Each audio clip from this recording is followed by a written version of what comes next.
मान के चलते हैं कि ये जो भाई साहब है मुरारी लाल, इनकी शक्ल अच्छे से देख लो, ये बार बार आएंगे और इन भाई साहब का नाम है मुरारी लाल।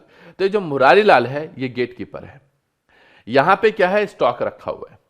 किसी भी बिजनेस में जब रॉ मटेरियल से हम फिनिश गुड्स बनाते हैं तो वहां पे जो रॉ मटेरियल है या स्टॉक चलो वैसे भी रखा हुआ है, गोडाउन्स देखा है ना, जैसे जिस दुकान से आप परचून की दुकान है, मान लो जनरल स्टोर की दुकान है, उस सामान खरीदने जाते हो तो ऐसा थोड़ा ना कि जितना सामान आपको दुकान में दिख रहा है उतना ही मिलेगा, नहीं, कुछ सामान उसका गोडाउन में भी होता है ना। ऐसे ही मान लो मुरारी लाल जो है ये बिजनेस कर रहा है, और नहीं, मुरारी लाल तो गेट कीपर है, बिजनेसमैन जो है वो तो विजय लाल है। अब यहां से क्या होगा, जो रॉ मटेरियल है वो फैक्ट्री में जाएगा, फैक्ट्री में बनेगा, और फैक्ट्री में बनने के बाद या तो इसको फिर वेयर हाउस में रखा जाएगा या फिर क्या होगा, सीधा बेच दिया जाएगा और यहां पे सामान बिकता है।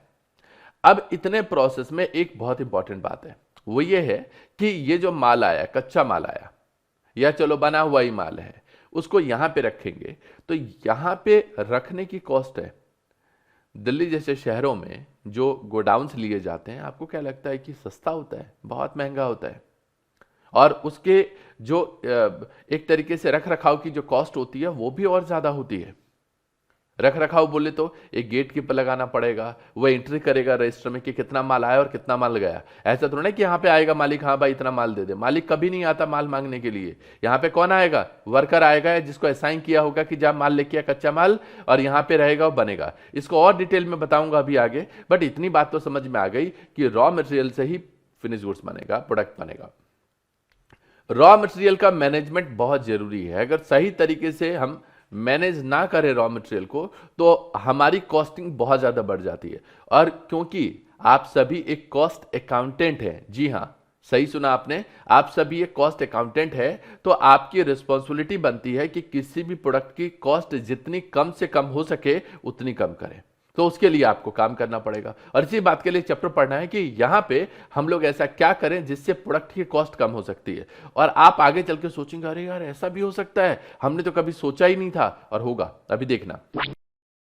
हाय एवरीवन, अगर आप क्लास 11, 12 या बीकॉम के स्टूडेंट हैं और आपके मन में कभी भी सीए करने का विचार आया हो तो आप ज्वाइन कर सकते हैं अनअकैडमी। ये एक ऑनलाइन लर्निंग प्लेटफॉर्म है जहां आप फ्री में बहुत कुछ पढ़ सकते हैं। अकेडमी ज्वाइन करने का मेरा मेन रीज़न ये था कि मुझे वहाँ पे एक तो टीचर का पढ़ाने का वे बहुत अच्छा लगा, और वहाँ पे हमारे पास हमें किसी एक टीचर पर डिपेंड कभी नहीं होना पड़ा कि अगर हमें उनसे ही पढ़ना है तो उन्हीं से पढ़ना। हमें अगर टीचर को स्विच करना पड़े, हमें किसी और टीचर से बैच अच्छा लगे पढ़ना, तो हम उनके पास जा सकते हैं पढ़ने के लिए। तो डाउट कैसे होता है सर? डाउट का टीचर का, एक तो आप क्लास, अगर आप लाइव क्लास ज्वाइन करते हैं तो आप ऑन लाइव टीचर से बात करके चैट बॉक्स में, और अब न्यू फीचर ऐड हुआ था अकेडमी का, हम टीचर से ऑन माइक, हम सीधा क्लास ऑन लाइव क्लास में हम उनसे माइक पे भी बात कर सकते हैं। हाँ, ये एक बहुत अच्छा फीचर है। कई बार ऐसा होता है कि टीचर कहीं बिजी हैं, एंगेज हैं, तो आपको एक ग्रुप मिलता है जिस ग्रुप में आप रह के बाकी बच्चे, लेट अस सपोज आपको कोई डाउट है तो आप उस ग्रुप में पोस्ट करते हैं और बाकी बच्चे भी उसका रिप्लाई कर सकते हैं, या टीचर, नो डाउट टीचर तो बाद में रिप्लाई करेंगे। तो ये एक अच्छा फीचर है। आपके लिए गुड न्यूज है, चाहे आप क्लास 11, 12 या बीकॉम के स्टूडेंट हो, आप फ्री में अपने कॉन्सेप्ट को स्ट्रॉन्ग बना सकते हैं और रिवीजन भी कर सकते हैं। अभी अनअकैडमी पर mega revision free test series चल रहा है। ये एक एमसीक्यू बेस्ड टेस्ट सीरीज होगा जो बहुत ही आसान होता है, जिसमें 30 मिनट्स में 20 एमसीक्यू क्वेश्चंस करने होंगे। 19 अप्रैल afternoon 2 PM accounts, 20 April afternoon 2 PM law, 21st April afternoon 2 PM math and 22 April afternoon 2 PM economics. तो टेस्ट देना बिल्कुल मत भूलना। और हाँ, आप जीत सकते हैं 1000 रुपीज का Amazon voucher in every test. तो है ना मजेदार? आपको सिंपल स्टेप में टेस्ट को ज्वाइन कर सकते हैं। लिंक नीचे डिस्क्रिप्शन में है, क्लिक ऑन लिंक, उसके बाद click on try Unacademy for free and click on start the test. यहां पे हमने बताया कि मटेरियल जो है, यहां पे जब भी मैं बात करूं मटेरियल की, तो मटेरियल का मतलब होता है रॉ मटेरियल। तो the first element of the cost of product is raw material. और मजे की बात बताऊं, सबसे महंगा मटेरियल जो होता है नॉर्मली कई केसेस में वो मटेरियल ही होता है। बहुत कम केसेस में होता है जिसमें मटेरियल की कॉस्ट कम होती है लेकिन प्रोसेसिंग कॉस्ट या लेबर कॉस्ट बहुत ज्यादा होती है। मैक्सिमम केसेस में रॉ मटेरियल जो है वो बहुत इंपॉर्टेंट पार्ट होता है किसी भी प्रोडक्ट के लिए, नाउ मटेरियल का कंट्रोल करना बहुत जरूरी है। जैसा अभी मैं बात ही कर रहा था आपसे, प्रोक्यूरमेंट का मतलब क्या है? कभी आपने सोचा है कि मटेरियल फ्री में मिलता है क्या? रॉ मटेरियल फ्री में आता है क्या? नहीं, पैसा लगता है। यस। क्या होगा अगर आप अपने घर में जो चावल रोज बनाते हो या हर 2 दिन बाद बनाते हो, अगर 1000 किलो चावल रख लो तो सर क्या बात कर रहे हो, हमारे घर में जगह थोड़ना है इतना, पड़ोसी के घर में थोड़ना रखेंगे। बात तो सही कह रहे हो, रखने की प्रॉब्लम हो गई। सर वो चूहे आ जाते हैं, चूहे खा जाएंगे। 1000 किलो बहुत होता है, हम तो 100 किलो भी नहीं लाते। सर 100 किलो तो बहुत दूर छोड़ लो आप, हम तो 50 किलो भी नहीं लाते। हम तो सर जितना महीने का होता है, जो 15-20 किलो, वो लेके आते हैं 1 महीने में। ऐसा ही होता है, आटे के साथ भी यही होता है। क्यों नहीं आप सब्जी पूरे महीने की खरीद के रख लेते हो? सर सब्जियां खराब हो जाएंगी। चलो ठीक है, सब्जी आपने क्या बोला? सब्जियां खराब हो जाएंगी। रॉ मटेरियल के साथ भी ऐसा होता है, उसमें से कुछ रॉ मटेरियल जो होते हैं वो खराब हो जाते हैं, है ना? टाइम के साथ क्या हो जाएगा? खराब हो जाएगा। तो आपने ही बोला ये बात कि सर प्रोक्यूरमेंट की प्रॉब्लम होगी, रखने की प्रॉब्लम होगी, स्टोरेज की प्रॉब्लम होगी। प्रोक्यूरमेंट में ये भी है कि एक बार में कितना ऑर्डर दें। प्रोक्यूरमेंट का मतलब है एक बार में कितना ऑर्डर दें। बहुत ज्यादा ऑर्डर दे दिया तो दिक्कत। अच्छा, आप में से कुछ बच्चे सोच रहे होंगे सर 1000 किलो खरीदेंगे तो पैसा भी तो लगेगा 1000 किलो के लिए। मतलब 1000 किलो के लिए मान लो चावल जो है 50 रुपए किलो खरीदते हो आप, 1000 किलो इंटू 50, सर 50,000 रुपए लगे हैं उसमें। हमारी खपत तो महीने की सिर्फ 15-20 किलो है, 1000 किलो क्या करेंगे? 4 साल के लिए थोड़ा ना खरीद के रखना है। बात तो बिल्कुल सही है। जो पैसे फंस गए उसमें, आपको क्या लगता है? हम सभी अकाउंटेंट है और 11th क्लास से अकाउंटिंग पढ़ रहे हैं, रोज हम पैसों में खेलते हैं। वो अलग बात है कागज पे खेलते हैं, लेकिन पैसों में तो खेलते हैं। और हमें पता है कि भाई पैसों पे ब्याज होता है। याद रखना, मनी पे हमेशा एक इंटरेस्ट का फैक्टर होता है। और अगर ज्यादा सामान एक साथ रख लिया तो इन्वेस्टमेंट की प्रॉब्लम। बेशक वो पैसा बिजनेसमैन का लगा हुआ है, लेकिन ये पैसा अगर वहां पे ना लगा हो तो ये पैसा ब्याज पे दिया जा सकता है या ब्याज बचाया जा सकता है। तो मनी पे इंटरेस्ट का फैक्टर मतलब अगर बहुत ज्यादा माल खरीद के रख लिया तो रख रखाव की प्रॉब्लम हो गई एक। तो दूसरा हो गया क्या कि आप उसके चोरी का डर रहेगा, खराब होने का डर रहेगा, और जो पैसा फंस गया वो। तो इन दोनों चीजों से कैसे उभरे, इसके लिए चैप्टर में पढ़ना है।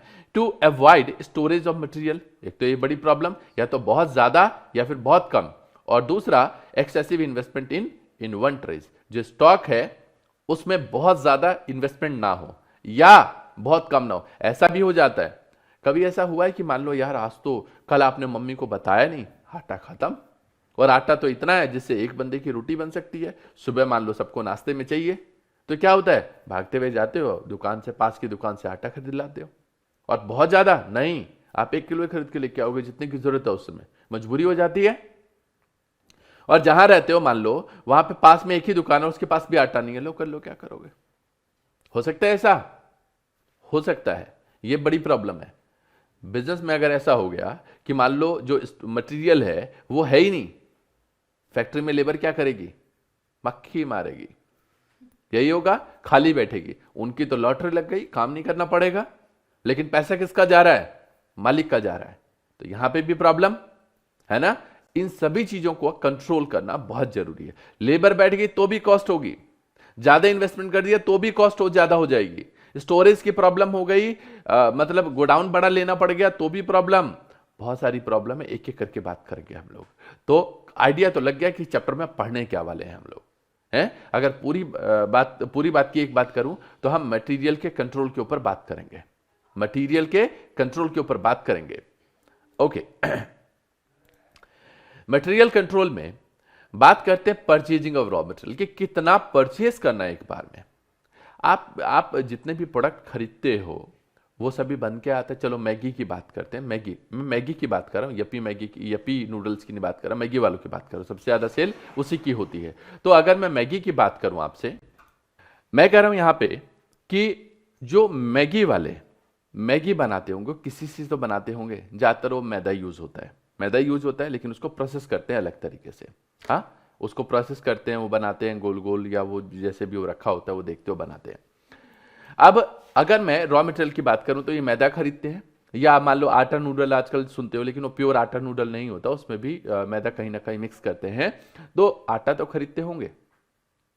पूरे साल की खपत का एक ही बार खरीद लेंगे क्या? नहीं, एक बार में कितना खरीदा जाएगा इस पे गौर किया जाता है। ये कौन बताता है? तो परचेज मैनेजर बताता है। लेकिन अल्टीमेटली जो राय होती है वो किसकी होती है? कॉस्ट अकाउंटेंट की राय होती है। वही बताता है एग्जैक्टली एक बार में कितना खरीदना है, और उसको कौन फॉलो करता है? परचेज मैनेजर फॉलो करता है। रिसीव ऑफ मटेरियल, कि भाई टाइम पे मटेरियल आया या नहीं आया। अगर टाइम पे मटेरियल नहीं आया तो मम्मी ने बोला आपको बेटा शाम को आना तो आटे की थैली 10 किलो वाली लेते आना। आज ऑफिस से आया, भूल गए, ऑफिस से आके भूल गए, चलो कोई बात नहीं, मम्मी ने ध्यान नहीं दिया, अगले दिन फिर याद दिला दिया, आपने ध्यान नहीं दिया, और शाम को आटा खत्म। डांट तो पड़नी है आपको, समझ गए? तो ये भी ध्यान रखना पड़ता है कि मटेरियल टाइम पे आया नहीं आया। अगर मटेरियल टाइम पे नहीं आया तो समझ सकते हो लेबर खाली बैठ सकती है, या आप नहीं लेके आए लेकिन जब लेने गए तो मिला ही नहीं, ये भी प्रॉब्लम हो सकती है। अगला है इंस्पेक्शन ऑफ मटेरियल, कि भाई जो मटेरियल आया है वो सही तरीके का है या नहीं है, जैसा हमने सोचा था वैसा है या नहीं है, हमारी क्वालिटी के हिसाब से खड़ा है या नहीं है। अगर नहीं है तो हम वापस करेंगे इसको। अगला है स्टोरेज ऑफ मटेरियल, मटेरियल कहां पे रखा जाएगा। इशूइंग ऑफ मटेरियल, अब इशूइंग का मतलब है जो हमारा गोडाउन है जहां पे मटेरियल रखा है हमने, वहां से क्या करना है हमको? फैक्ट्री तक पहुंचाना है। तो एक बार में कितना माल जाएगा? बहुत ज्यादा जाएगा तो भी बड़ी प्रॉब्लम है, बहुत कम जाएगा तो भी बड़ी प्रॉब्लम है, दोनों ही केसेस में प्रॉब्लम है। अगला मेंटेनेंस ऑफ इन्वेंटरी रिकॉर्ड, ये इस चैप्टर में पढ़ेंगे हम लोग कि इन्वेंटरी को रिकॉर्ड करते हैं। LIFO method, FIFO method, average method से पढ़ेंगे हम लोग, ये बहुत सारे मेथड हैं और डिस्कस करेंगे हम लोग इस चैप्टर में। और स्टॉक को ऑडिट, कि जो स्टॉक है वो उतना है या नहीं है, कहीं ऐसा तो नहीं कि बीच में चोरी हो गया, ऐसा तो नहीं कि इधर उधर हो गया, खराब हो गया, स्टॉक की ऑडिट करनी। इन सभी चीजों के ऊपर बात करने वाले हैं हम लोग। ओके, अब यहां पे जो बहुत इंपॉर्टेंट है वो है कि ये जो विजय लाल है ये मालिक है, ऑर्डर इसी का रहता है।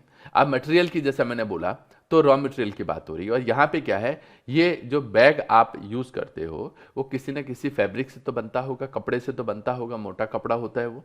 अब इसकी फैक्ट्री में क्या होता है, कपड़ा आता है और उस कपड़े से ये बैग बनवाते हैं। अब एक बहुत पुरानी सी कहावत है कि या तो बेचते वक्त कमा लो या खरीदते वक्त कमा लो, दोनों ही सूरतों में जो प्रॉफिटेबल सिचुएशन है वो खरीदते वक्त वाली ज्यादा अच्छी है। कैसे? मान लो कोई सामान बना के आप बेचते हो तो जब तक वो बिकेगा नहीं तब तक प्रॉफिट नहीं आएगा। और कैसा हो कि कोई बंदा रॉ मटेरियल जो है, चलो इस पेंसिल की बात करता हूं, इस पेंसिल में ये जो बाहर की तरफ यूज हुआ है वो वुड यूज हुआ है, ओके, लकड़ी यूज हुई है। अब मान लो जो कंपनी है, मान लो एक पेंसिल में जो लकड़ी लगती है वो 1 रुपए की लगती है, लेकिन एक दूसरी कंपनी जो है जो लकड़ी खरीदती है वो उसको 90 पैसे में खरीद लेती है, बचा लिए 5 पैसे। आपके लिए कोई मतलब नहीं है 5 पैसे का, लेकिन जो लाखों में करोड़ों में सामान खरीदती है, 5 पैसे मल्टीप्लाई करके देखो कितना होगा, 5-5 पैसे बचाए तो कितना होगा, लाखों में आएगा ये पैसा, समझ गए? तो परचेज प्राइस, कि किस प्राइस पे सामान को खरीदा जाएगा। कई बार होता है आपके घर में मेहमान आ गए, आप आलू खरीदने गए और रोज आप हर 2 दिन बाद आलू 2 किलो 1.5 किलो लेके आते हो, लेकिन मेहमान आए तो वहां पे आपको अब 5 किलो आलू खरीदना है। क्या कहते हो जहां पे खरीदने जाते हो, भैया ठीक ठीक लगा लो। वैसे तो हर बार बोलते हो, उस दिन ज्यादा फोकस कर बोलते हो भैया ऐसा 5 किलो लेना है, और 1-2 रुपए आप कम करा भी लेते हो। होता है, परचेज प्राइस बहुत मैटर करता है। Now order cost, order cost मतलब अब सामान जब ज्यादा आएगा तो किसी न किसी के ट्रांसपोर्टेशन के थ्रू आएगा, है ना, और एक बार में कितना माल आएगा, क्योंकि माल के लाने की कॉस्ट होती है, ऑर्डरिंग कॉस्ट बोलते हैं इसको। और तीसरा है कैरिंग कॉस्ट, सामान को रखने की कॉस्ट, जो स्टोरेज कॉस्ट होती है, इंश्योरेंस। अभी जो माल है कहीं मान लो जल गया, चोरी हो गया या और कोई दिक्कत हो गई तो लॉस तो है ना, तो इसके लिए इंश्योरेंस करा के रखते हैं गोडाउन्स का। इसको बोलते हैं कैरिंग कॉस्ट। क्या बोलते हैं इसको? Carrying cost. ये 3 चीजें हैं, 3 चीजों के बारे में बहुत डिटेल में हम आगे चल के चर्चा करेंगे, बट आइडिया लग गया। किसी भी मटेरियल के लिए परचेज प्राइस बहुत इंपॉर्टेंट रोल निभाता है कि कितने में आपने उसको खरीदा। कैरिंग कॉस्ट, एक बार में कितना माल लेके आओगे और उस पर कैरिंग कॉस्ट क्या लगी। और तीसरा है ऑर्डरिंग कॉस्ट। ऑर्डरिंग कॉस्ट में क्या होता है कि उल्टा बोल दिया, ऑर्डरिंग कॉस्ट में एक बार में माल आप कितना ऑर्डर करते हो, ऑर्डरिंग कॉस्ट में एक बार में माल आप कितना ऑर्डर करते हो, ये बहुत मैटर करता है। और तीसरा है कैरिंग कॉस्ट, कि सामान को स्टोर करने की कॉस्ट। ये तीनों काफी इंपॉर्टेंट है। चलो इन सभी चीजों को अभी आगे चल के डिटेल में हम पढ़ने वाले हैं, लेकिन इससे पहले बहुत मजेदार एक एग्जाम्पल है, कॉन्सेप्ट है, उसको हम पढ़ेंगे। आपके घर में नॉर्मली, चाहे आप गांव में रहते हैं, जितने भी बच्चे जो ऑनलाइन में पढ़ रहे हैं, शहर में रहते हैं, टाउन में रहते हैं, ज़्यादातर जो जिन्होंने आजकल जो मकान है, पहले कच्चे मकान हुआ करते थे या पक्के मकान हैं, और घर में क्या है, जब से स्वच्छ भारत अभियान और ये बाकी सारी चीज़ें आई हैं तो बहुत सारी फैसिलिटी जो है गवर्नमेंट खुद देने लगी है, और आज के टाइम में मैक्सिमम घरों पे जो टंकी है, पानी की टंकी, वो मिलती है। पहले क्या होता था कि तालाब से, कुएं से पानी निकाला जाता था, अभी टैंक की बात करते हैं, पानी की टैंक। जो पानी का टैंक है आपके घर पे भी होगा। अभी यहाँ पे क्या है, लेवल्स ऑफ वाटर की बात नहीं कर रहे हैं, मटेरियल की बात कर रहे हैं, लेकिन अभी रिप्लेस कर दो वाटर। ओके, आपके घर पे जो पानी का टैंक है, कभी सुना है आपने मम्मी बोलते हैं पानी चला दे, पानी कम है? सुना है? बहुत बार होता है सर, ये तो कई बार होता है, बल्कि रोज ही होता है, पानी चला दे, पानी कम है ना? अच्छा, पानी तो है ही नहीं, एक तो कम है, एक पानी नहीं है, ऐसा होता है। एक होता है जीरो लेवल, बिल्कुल जीरो, है ही नहीं, खत्म। एक होता है मैक्सिमम लेवल। मैक्सिमम लेवल, मैं ये नहीं कह रहा कि यहीं पे मैक्सिमम लेवल है, लेकिन 1-2 इंच नीचे तक मैक्सिमम लेवल रखते हैं। Zero level and maximum level. Zero जो बिल्कुल खत्म, मैक्सिमम जो बिल्कुल ऊपर के लेवल का होता है। ओके, नाउ थोड़ा सा और जोड़ देते हैं, इनके बीच में 2 चीजें और जोड़ते हैं। एक है मिनिमम लेवल। ये मिनिमम लेवल क्या होता है? इस लेवल पे आया पानी तो आप क्या करते हो, पानी चला देते हो। लेकिन डरने की बात नहीं होती आपके लिए। होती है क्या कि नहीं यार पानी खत्म हो गया तो क्या होगा, ऐसा नहीं है। हाँ, जिन इलाकों में पानी नहीं आता उनकी तो प्रॉब्लम है, वो तो 2-2 3-3 टैंक रखते हैं। मिनिमम लेवल मतलब यहां पे आके आप क्या करते हो कि हाँ ठीक है, ये इस टैंक में मिनिमम लेवल है। लेकिन एक होता है रीऑर्डर लेवल। रीऑर्डर लेवल पे क्या होता है कि जब यहां पे पहुंच जाए तो पानी हम चला ही देते हैं। बहुत सारे घर में एक जो पानी का इंडिकेटर होता है, उनके घर में जो टैंक है, टैंक में वायर्स लगी होती हैं और एक मशीन होती है जिसमें पानी का इंडिकेटर्स होते हैं, तो उससे पता चल जाता है उसमें जो पानी है वो कितना है, बिल्कुल डेंजर लेवल पे है, मिनिमम लेवल पे है, या एक एवरेज लेवल पे है जहां से पानी जो है वापस चला देना चाहिए। और बहुत सारे घरों में आजकल ऑटोमेटिक मीटर लगे हुए हैं, वो क्या कर, आपको कुछ नहीं करना, उस लेवल पे जैसे ही आएगा अपने आप ऑन हो जाएगा और पानी चला जाएगा, भर जाएगा टैंक, और टैंक भरते ही बंद भी हो जाएगा, है ना।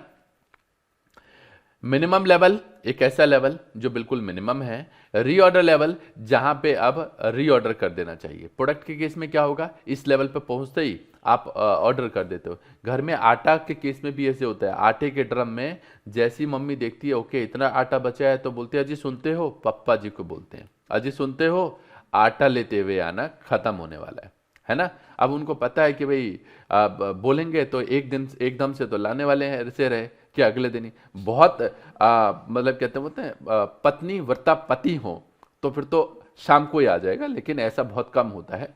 तो उसमें क्या होगा कि जो ये आटा है वो अगले 2 दिन बाद आएगा, लेकिन वो रीऑर्डर लेवल है कि बिल्कुल डेंजर लेवल पे ना पहुंचे। ओके, नाउ 2 कॉन्सेप्ट और है, उसको समझो।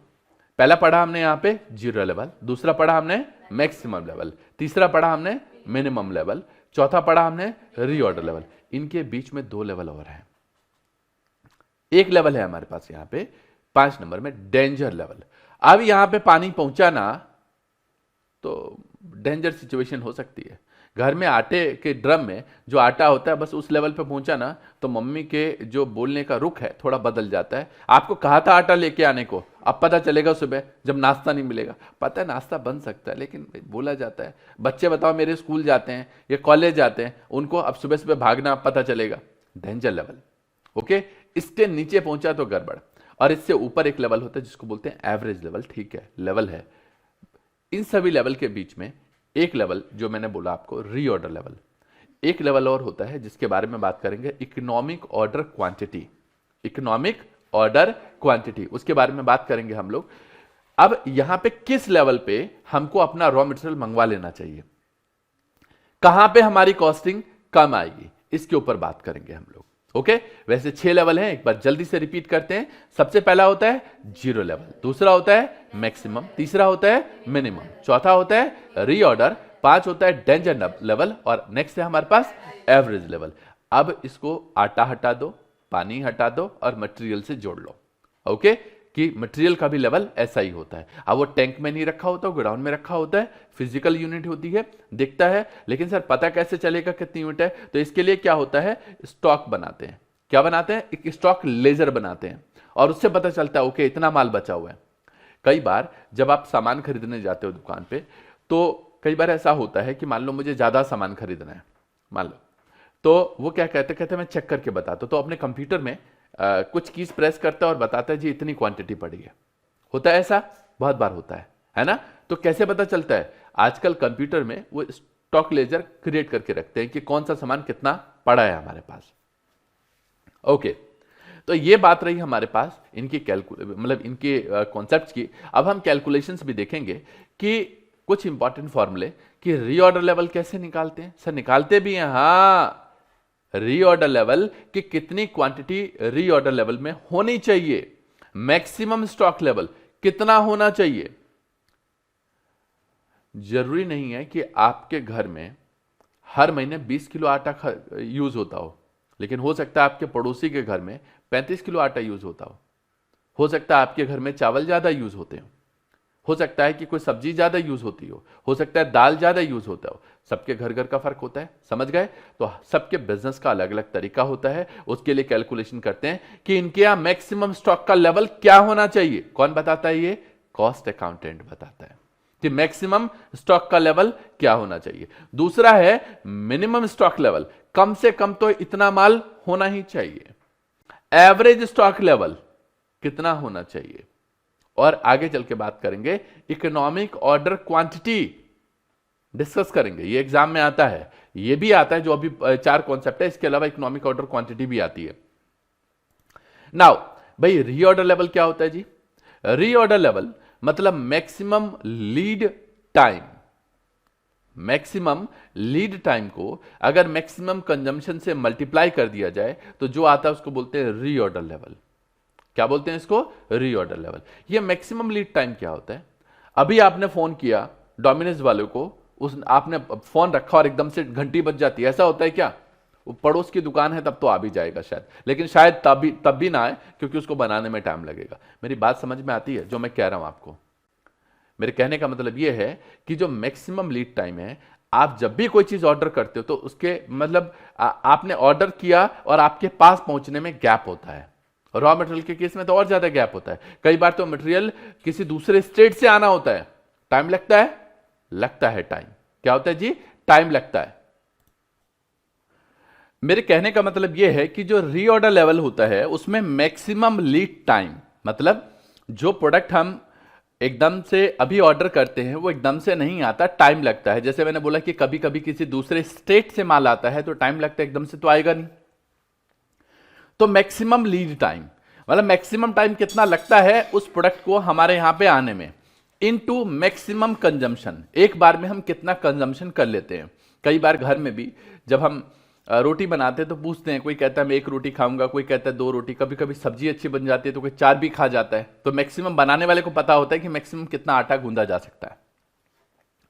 तो reorder level maximum lead time into maximum consumption. Reorder level को ये जो लीड टाइम है ये एक तरीके से रीऑर्डर पीरियड होता है।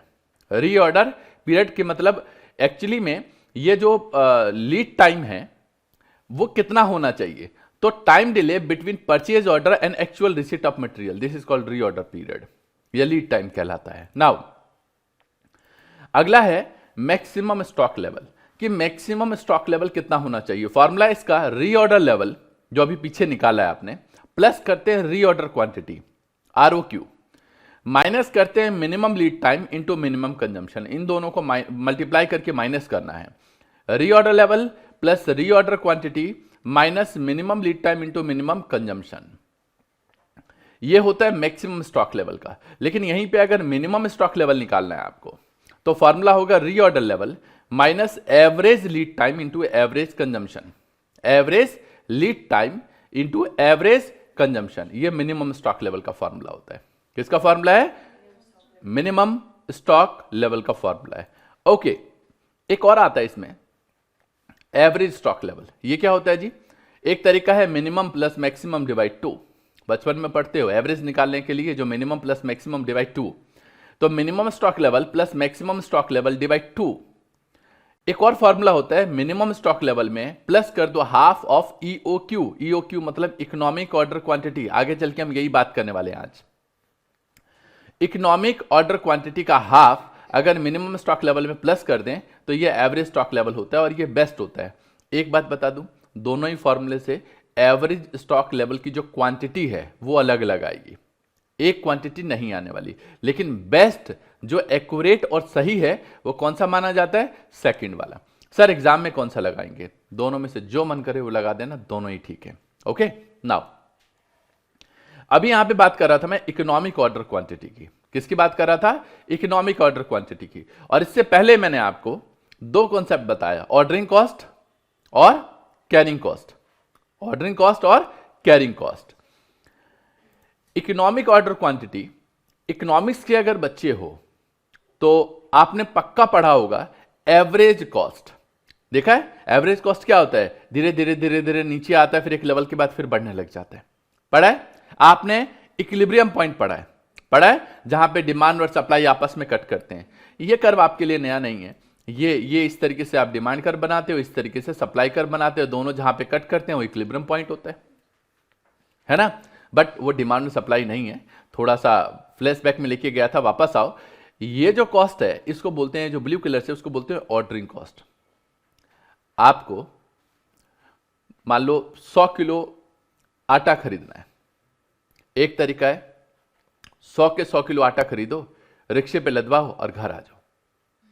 तो जो कॉस्टिंग होगी वो क्या होगी समझो। यही आटा अगर 50-50 किलो महीने में 2 बार खरीदा जाए तो 2 बार रिक्शे वाले को भाड़ा देना पड़ेगा। 4 बार हो तो 4 बार, मतलब ज्यादा क्वांटिटी, मतलब एक बार में क्वांटिटी के ऊपर डिपेंड करता है कि कॉस्ट क्या होगी। अगर ध्यान से देखना यहां पे, अगर मान लो मैं इस वाले लेवल पे बात करूं आपसे, मैं इस वाले लेवल पे बात करूं, तो अगर आपने यहां से लेके यहां तक क्वांटिटी मंगवाई, जैसे मान लो कि 25 किलो का आपने बैग मंगवाया मान लो आटा का, तो कॉस्ट ज्यादा लगेगी क्योंकि वो आपको ज्यादा बार में मंगवाना पड़ेगा। तो जितना नंबर कम करोगे आप, मेरे कहने का मतलब ये है कि भाई आपको वो सामान मंगवाना है, आप देखो कितनी बार में सामान मंगवाओगे आप। ओके, ज्यादा बार में मंगवाओगे तो कॉस्ट ज्यादा लगेगी, कम बार में मंगवाओगे तो कम, मतलब कितने चक्कर लगेंगे, सीधी और सिंपल सी बात। ओके, कम चक्कर में मंगवाओगे तो कॉस्ट कम लगेगी, ज्यादा चक्कर में मंगवाओगे तो ज्यादा लगेगी। तो रूल क्या होता है, ये जो ऑर्डरिंग कॉस्ट होती है वो नेगेटिवली स्लोप्ड होता है। किसके? कॉस्ट और क्वांटिटी के ऊपर, कॉस्ट और क्वांटिटी के ऊपर। कम क्वांटिटी ज्यादा कॉस्ट, ज्यादा क्वांटिटी एक ही बार में मंगवाओगे तो कम कॉस्ट आएगी, नेगेटिवली स्लोप्ड होता है। एक होता है कैरिंग कॉस्ट, जितना ज्यादा माल आप मंगवाओगे कॉस्ट उतनी ज्यादा लगेगी, नहीं देना पड़ेगा पैसे, और स्टोरेज की कॉस्ट भी ज्यादा लगेगी। सोचो ना, एक नॉर्मल जो एक बाइक होती है जो 40-45-50 हजार रुपए की, आजकल नहीं आती शायद इतना भी, 55-60 हजार की मान लेते हैं, 55 या 60 हजार की जो बाइक आती है उसका इंश्योरेंस कितने का होता होगा? कुछ होता होगा, चलो बढ़ा देते हैं, जो लाख रुपए तक की बाइक आती होगी उसका इंश्योरेंस कुछ होता होगा, है ना? और जो उससे और महंगी बाइक आती होगी उसका इंश्योरेंस भी क्या है, किसी लेवल का होता होगा। मतलब कहने का मतलब है उसमें भी कोई ना कोई कॉस्टिंग होती होगी। मतलब मान लो, सोचो ना कि जो रॉयल एनफील्ड की जो बाइक आती है उस पर कितना ज्यादा जाता होगा, जो कम है वो कम जाता होगा। कहने का मतलब है ज्यादा क्वांटिटी, ज्यादा एक तरीके से मतलब ज्यादा वैल्यू ऑफ मनी, तो ज्यादा एक तरीके से आपको क्या देना पड़ेगा, इंश्योरेंस का प्राइस देना पड़ेगा। चलो एक बात करते हैं हम, मान लो ये जो हमारे पास कार है, अगर कार मान लो मारुति की है और वो वही अपना ऑल्टो है, उसका और बीएमडब्ल्यू का इंश्योरेंस फर्क है, पक्का फर्क होगा।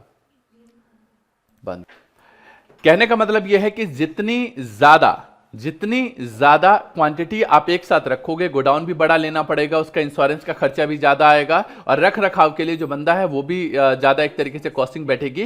तो एक तरीके से कैरिंग कॉस्ट जो है वो पॉजिटिवली स्लोप्ड होता है। क्या होता है? कैरिंग कॉस्ट पॉजिटिवली स्लोप्ड होता है, जो ऑर्डरिंग कॉस्ट है वो तो नेगेटिवली स्लोप्ड होता है। और ये दोनों जहां पे कट करेगा, ये दोनों जहां पे कट करेंगे, यहां पे जो टोटल कॉस्ट है वो डाउनवर्ड स्लोपिंग एक तरीके से होगा, एक लेवल पे कम आएगा, जहां पे एक दोनों एक दूसरे को कट करेंगे और उसके बाद क्या होगा? बढ़ना चालू होगा। ये सब क्वांटिटी है, 100, 200, 300, 400, 500, 600, ये सब क्वांटिटी है कि आप कितना क्वांटिटी एक बार में मंगवाओगे, लेकिन एग्जैक्ट कितना मंगवाओगे ये हम बता सकते हैं, आपके हिसाब से कैलकुलेट करके बता सकते हैं। This is called economic order quantity. तो इकोनॉमिक ऑर्डर क्वांटिटी के लिए हमने यहां पे बताया कि ऑप्टिमम और standard order quantity eight which cost is minimum, एक ऐसा पॉइंट जहां पे कॉस्ट कम से कम आएगा, this is called economic order quantity. क्या बोलते हैं उसको? Economic order quantity. यहां पे बताया ऑर्डरिंग कॉस्ट क्या होती है, it is the cost of placing an order, point to be noted. यहां पे एक वर्ड बहुत इंपॉर्टेंट है, एन ऑर्डर, एक ऑर्डर की बात हो रही है यहां पे, एंड सिक्योरिंग द सप्लाईज। जैसे लार्ज, बल्क में एक बार मंगवाओगे, मतलब अगर ये नंबर ऑफ ऑर्डर लार्ज है, लार्ज मतलब ज्यादा चक्कर में मंगवाओगे। इसको ऐसे समझो, ये बात समझाने से पहले आप इस एग्जांपल को समझ लो। मान लो जो है रॉ मटेरियल जो है, जैसे ये मान लो बैग बनाते हैं तो 12,000 मीटर क्लॉथ लगना है, इसकी खपत है 12,000 मीटर क्लॉथ की खपत है एक साल में, मान के चलो। तो एक तो तरीका है कि ये 4 बार में माल मंगवाए, हर 3 महीने में माल मंगवाए और 3,000 मीटर माल मंगवाए। ओके, तो 4 चक्कर लगेगा, 4 बार गाड़ी आएगी, माल देके जाएगा इसके पास, और एक ही बार में 12,000 मंगवा ले, दोनों में कॉस्ट का फर्क आएगा। ठीक है, मैं कहता हूं चलो ये गाड़ी थोड़ी सी बड़ी हो जाएगी, लेकिन कॉस्ट भी थोड़ा सा ज्यादा आएगा, ज्यादा नहीं आएगा। ज्यादा आएगा क्या? आप ओला उबर से गाड़ी बुक करते हो, 4 सीटर और 7 सीटर गाड़ी अवेलेबल होती है नहीं होती है? ओला और उबर से जब गाड़ी बुक करते हो तो उसमें ऑप्शन आता है 4 सीटर, 5 सीटर और 7 सीटर। ओके, तो कितना फर्क आता है उसमें? डबल या ट्रिपल का फर्क आ जाता है? नहीं, 100-200 का फर्क आता है, बस, ज्यादा नहीं, बहुत ज्यादा फर्क नहीं आता। तो आपका कहने का मतलब यह है यहां पे कि अगर बहुत ज्यादा मतलब ऑर्डर दोगे, लार्ज ऑर्डर दोगे, अगर लार्ज नंबर ऑफ ऑर्डर होगा तो एक तरीके से क्वांटिटी कम आएगी एक बार में। जैसे मैंने बोला यहां पे कि ऑर्डर हमने 4 बार दिया तो क्वांटिटी कितनी होगी? 3,000। लार्ज ऑर्डर, क्वांटिटी कम, तो क्वांटिटी कम होगी, बट वहां पे जो कॉस्ट है वो ज्यादा होगा। क्यों? क्योंकि ऑर्डर लार्ज है। अगर नंबर ऑफ ऑर्डर स्मॉल है, एक ही बार में माल मंगवा लिया या 2 बार में माल मंगवाया, तो एक तरीके से क्वांटिटी एक बार में भर भर के लाना पड़ेगा, ज्यादा लेके आना पड़ेगा। तो अगर क्वांटिटी स्मॉल, मतलब एक तरीके से नंबर ऑफ ऑर्डर स्मॉल है, कम ही चक्कर लगाने पड़े, तो कॉस्ट भी कम होगी। ओके, तो ऑर्डरिंग कॉस्ट। नाउ दूसरा है, ये एग्जांपल बता दिया मैंने। अगला है इन्वेंटरी कैरिंग कॉस्ट। ये क्या होता है? It is the cost of keeping items in stock. इसमें एक तो पैसा लग गया आपका, लगा या नहीं? जो पैसा है वो लग गया आपका। दूसरा है स्टोरेज या स्टोर कीपिंग कॉस्ट, जो एक बंदा रखा जाएगा वहां पे, उस बंदे को, जो बंदा है वो बंदा उसको चीज को मतलब चोरी ना हो जाए, उसकी रखवाली करेगा, पैसा लगेगा। गोडाउन की कॉस्ट लगेगा पैसा, है ना? जहां पे माल रखा गया है वो फ्री में तो है नहीं ना भाई, वहां पे लगेगा। वहां पे बिजली पानी यूज होगा, बिजली यूज होगा, है ना? कई बार होता है ना गोडाउन अंधेरे में होता है, लेकिन बिजली तो यूज होती है कुछ ना कुछ। इंश्योरेंस का खर्चा, ये सब इन्वेंटरी कैरिंग कॉस्ट है, इन्वेंटरी कैरिंग कॉस्ट है। ओके, अब ये जो अभी आपने इकोनॉमिक ऑर्डर क्वांटिटी पढ़ी है, इकोनॉमिक ऑर्डर क्वांटिटी का फॉर्मूला होता है, ध्यान से समझना। फॉर्मूला होता है √2AO/C, 2AO/C। ये जो 2 है ये मल्टीप्लाई में है, A का मतलब है एनुअल यूजेज, एक साल में आपकी खपत कितनी है वो बता दो। दूसरा O मींस ऑर्डरिंग कॉस्ट, एक बार में जो माल मंगवाते हो उसका ऑर्डर का कॉस्ट क्या आता है? ऑर्डर मतलब पता चल गया ना, ट्रांसपोर्टेशन कॉस्ट। अगर ट्रांसपोर्टेशन में सामान एक जगह से दूसरी जगह जाता है तो इंश्योरेंस। क्या आपको पता है जब हम हवाई यात्रा करते हैं, एरोप्लेन में अगर आपने यात्रा की होगी और टिकट करवाया होगा, तो उसमें आता है कि आपको इसमें इंश्योरेंस कवर करना है या नहीं करना, इंश्योरेंस का होता है। इसी तरीके से आजकल रेल में भी ऑप्शन दे दिया है उन्होंने कि रेलवे यात्रा अगर कर रहे हो तो इंश्योरेंस कराना है आपको, इसमें होता है।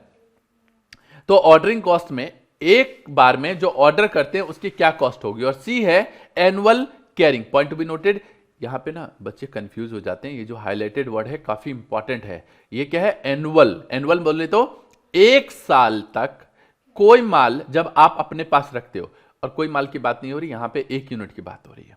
ओके, एनुअल कैरिंग कॉस्ट या स्टोरेज कॉस्ट ऑफ 1 यूनिट। तो ए का मतलब समझ में आ गया क्या है? ए मिस एनुअल यूजेस, ओ मिस ऑर्डरिंग कॉस्ट, और सी मिस क्या है? Carrying cost. लेकिन एनुअल कैरिंग कॉस्ट, अब ये फॉर्मूला याद नहीं होता बच्चे को। ओके, याद करने का एक तरीका है, वो बता रहा हूं मैं आपको। घर से आप यहां पे आए हो पढ़ने, हम लोग क्या पढ़ाते हैं? कॉमर्स पढ़ाते हैं। ओके, तो एक वर्ड याद रखना, home to academy of commerce, AOC, academy of commerce. तो ये आ गया to, home to academy of मतलब ओ मीन्स ऑर्डरिंग ये, और ओ मीन्स ऑफ, और कॉमर्स ये सी, ये 2AOC, ये फॉर्मूला बन गया।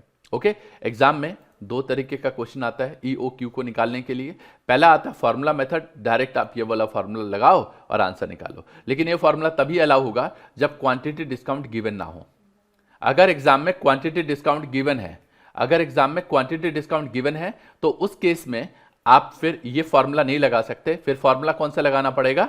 ये वाला मेथड, जिसको बोलते हैं टेबल मेथड। कौन सा फॉर्मूला लगाना पड़ेगा? Table method. यहां पे क्वांटिटी डिस्काउंट गिवन होगा। अच्छा, ये वाला जो टेबल मेथड है वो कहीं भी लगा सकते हो, कहीं भी। हाँ, कहीं भी, मतलब सर पहले वाले में भी, हाँ पहले वाले में भी क्वांटिटी डिस्काउंट गिवन हो तो भी, और क्वांटिटी डिस्काउंट गिवन ना हो तो भी लगा सकते हो।